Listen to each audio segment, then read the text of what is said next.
welcome to another episode of Movie Reviews from the Asylum. I'm Insane Mike. I'm Jason. And we got a good show for you today. It's gonna be awesome. It's gonna be radical. Who says radical anymore? I just did. Yeah. You guys ready? Yeah. Okay, here we go. Hey, but first, how's the search for the new female co-host going? What? New female co-host. Is that a thing we're working on? It's a thing you're working on. Remember at the end of the last episode you said you were going to work on finding us a new and improved female co-host. No, I didn't. Whatever. You did. Nope.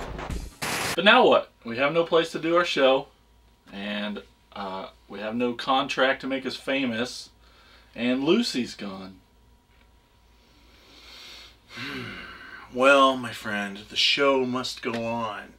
I say we do the show here, and then we'll just work on finding a new female co-host. Done. See? Your remote has a flashback button? It's pretty cool, isn't it? Badass! I know. So, what's the deal? How's that going? I don't know. Awesome. Well, we can't worry about that right now. All right. We got to get into the review Yeah. of this episode. And what movie are we going to review today? Here it is. Frankenhooker. Yeah. From what year? 1990. Check it. It's awesome. That was a year before I graduated from high school. Oh, there's your age. Oh, damn. Oh, you can't do math. You don't know how old you are. That's true. This was directed by Frank Henenlotter, and this movie is awesome! Why is this movie awesome? Well, I'll set it up for you. Tell a little story about a man named Frankenhooker.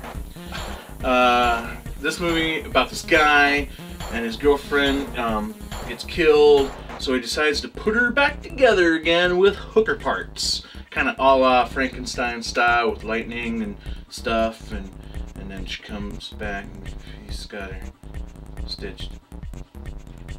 I got a brilliant idea, dude. Take over. Oh, no. Oh, I hate when he does this. Frankenhooker. Yeah, it's awesome. I'll just read you the back of the box. Here we go.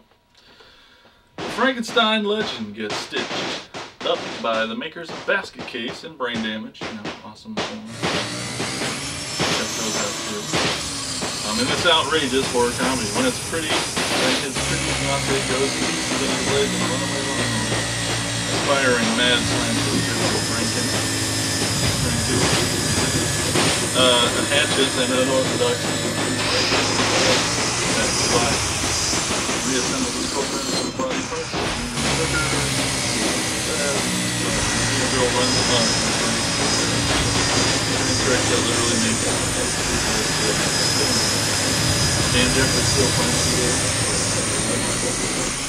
yeah, really awesome movie. Patty Mullen does an amazing job as Frankenhooker.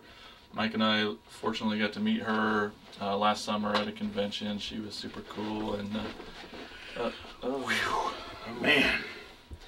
It's a lot of work. Here we go, ladies and gentlemen. This is it. Our new female co-host that I built myself. Ladies and gentlemen, I present to you Miss Eerie.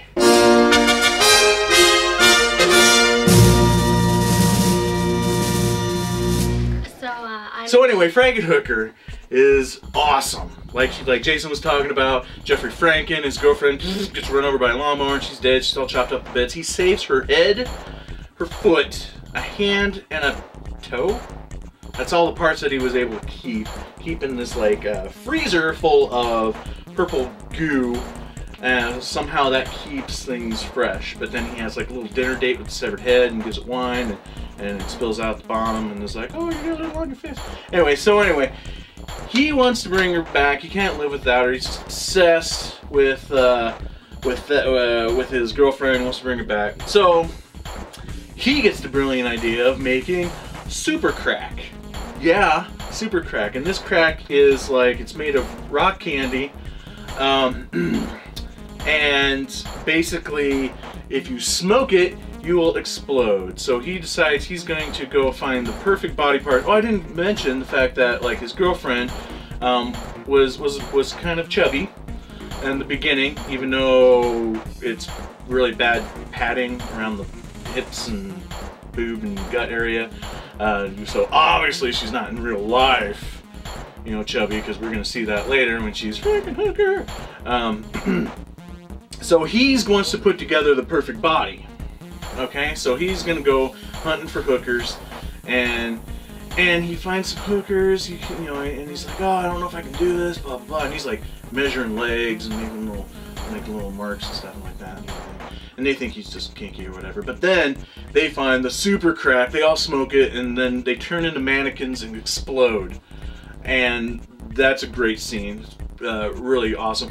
I'd have to say what really carries this movie for me, besides Patty, when she is Frankenhooker, those scenes are awesome, but that's like way later in the movie. When it all boils down to it, there isn't a ton of Frankenhooker within the movie. Like once she's revived and stuff, she's like, does that a lot and says, "Want a date?" And then like just kind of goes around New York trying to find guys to do and get money from. And then when she does these guys, then they explode as if she's like jazzed up on super crack as well. So, but the thing I was getting back to, the guy that plays Jeffrey Franken in it, I can't remember his name. Yeah, he carries the movie for me. I think he's brilliant. I was really bummed that he didn't have a much bigger career than he did, because I think he's really funny. He's got this like dry wit about him that I really clung on to. But then like when Frankenhooker comes out, you know, she's all awesome. She's got purple hair and purple boobs, and it's good stuff. So a lot of fun. Definitely got to check out Frankenhooker. I highly recommend it. Are you getting a masterpiece? Not necessarily. It's Frank Henenlotter film. You can't have a high expectation, because it's not so much about like, you know, master thespianism or anything like that. It's just balls out good time. And what else do you expect from a movie called Frankenhooker? But don't take my word for it. Bill Murray. What did Bill Murray have to say about this? He said, if you only see one movie this year, it should be Frankenhooker. Bill Flippin' Murray said that literally about Frankenhooker. So hit it for the kids there. Nice. Yeah, fuck the kids. So with that said, we should probably wrap this up, do you think? Or do you have anything else you want to say about Frankenhooker? I just love it. It's great. It's a whole lot of fun. Like you said, it's not a masterpiece, but it's definitely a must-see good B movie for sure. I want to jump back real quick and talk about the special makeup effects again.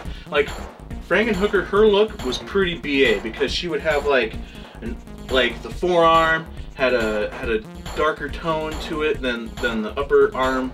That's a technical term, the upper arm. And then like some stitch work right here and here. And like, but they did a really good job of making those parts individually look different, and the stitching, it had a really neat like 3D effect. So her look was spot on. Some of like, when I was joking before about when like hookers are smoking super crack and they turn into mannequins, it's because like right before they explode, it cuts to the special effects shot of the exploding hooker, and they look like store-bought mannequins. I'm sorry. Special makeup effects were done by Gabe Bartelos, who did a lot of Frank's films over the years, and I really enjoy his work. I don't want to knock it, but that always bothered me when I was younger and I'd watch him. Like, okay, like Frankenhooker looks BA, but then some of the other effects that happen around the movie are kind of like meh. Like the final shot bugs the hell out of me. Spoilers.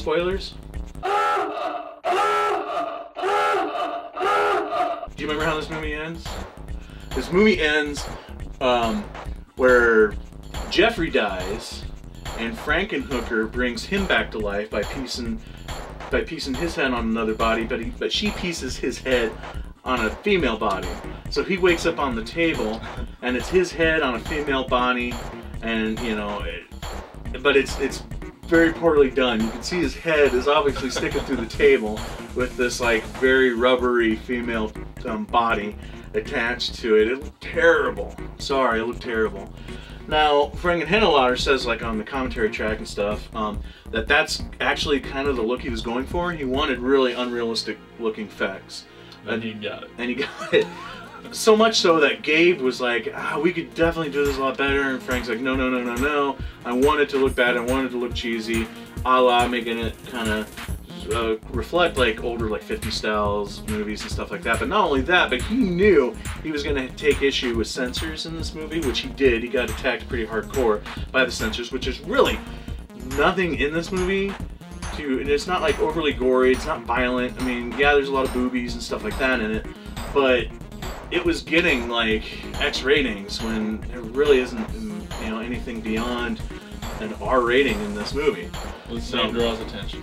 And that's the thing. I think he knew he was going to be singled out because of the name of the movie, so that's kind of why he wanted to go where he went with the effects. So yeah, good stuff. You got to check it out for sure. For sure. All right. What do you think, sir? Good, that's pretty good. Yeah. Okay. Good. All right, so we're gonna wrap it up now. We're gonna head out to again our new female co-host. Exciting. Yeah, Miss Erie. So until next time, boys and girls, keep your feet on the ground, keep your head in the stars, keep your hands out of your pants, man. It's gross. All right, we'll see ya. So who are you guys? And